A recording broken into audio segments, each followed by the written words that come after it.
Pisces always gets the best videos because since I've already done all the rest, you get like the best delineations and just like bam. Hey, it's Marin, and this is the May 2019 forecast for Pisces Risings. Starting out with what's going on in your relationship world. On the 4th, there's a new moon in Taurus happening in your 3rd house. New moons are times of planting seeds for the next 6 months to come, and they can indicate something that you are setting an intention for that will grow. Happening in your 3rd house, this means that it's a time for new beginnings regarding neighbors, siblings, or short-term travel. Definitely a time to think about whatever steps you want to put in place or whatever steps are coming up for you regarding those matters. On the 5th, Mars will oppose Jupiter between your 4th and 10th houses, so watch out for over-the-top drama between your home and the work, or your intimate self-image versus your public image you're putting out there. Could definitely be this over-the-top drama of pushing too far and just having things be exaggerated and annoying. On the 15th, Venus enters Taurus in your 3rd house, which indicates really nice harmonious relationships on short-term travel dealings or with siblings and neighbors and things near to you. Also increased Venusian harmony regarding communication will be coming during the middle of the month here.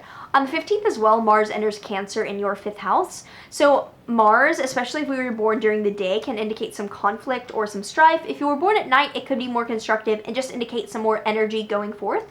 It's in your 5th house of creativity, of romance, and of children. So watch out for issues with your children or children around you. Watch out for conflict in romantic partners, not serious partnerships, but just romance in general. Watch out for conflict, and also watch out for any type of frustrations regarding your creative projects or artwork. On the 18th, Venus conjoins Uranus in your 3rd house, so some unexpected harmony is popping up with your siblings or with communication. Could be just this all of a sudden burst of verbal energy coming your way, or all of a sudden big benefits coming from your siblings. On the 21st, the Sun and Mercury enter Gemini and have a Cazimi conjunction in your 4th house, signifying that you're getting a burst of new information about something regarding home. A development is coming to light regarding home and family or property or like homeland, that the roots of your life is happening for you on the 21st. On the 29th, there's a Mercury square to Neptune between your 4th and 1st houses.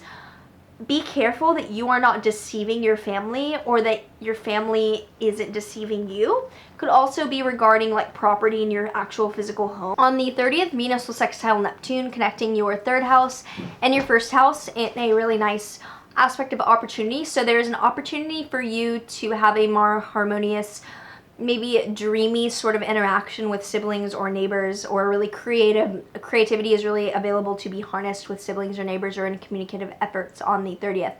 On the 31st, Venus will trine Saturn, connecting your 3rd and 11th houses. So if you've been wanting to implement some long-standing plans communication-wise with groups, organizations, or if you have creative projects that you're working on in the context of a larger like organization you're a part of, it's a good time to enact those plans on the 31st. Now moving on to your career things going on, which isn't quite as active as more things going on with others and in relationships.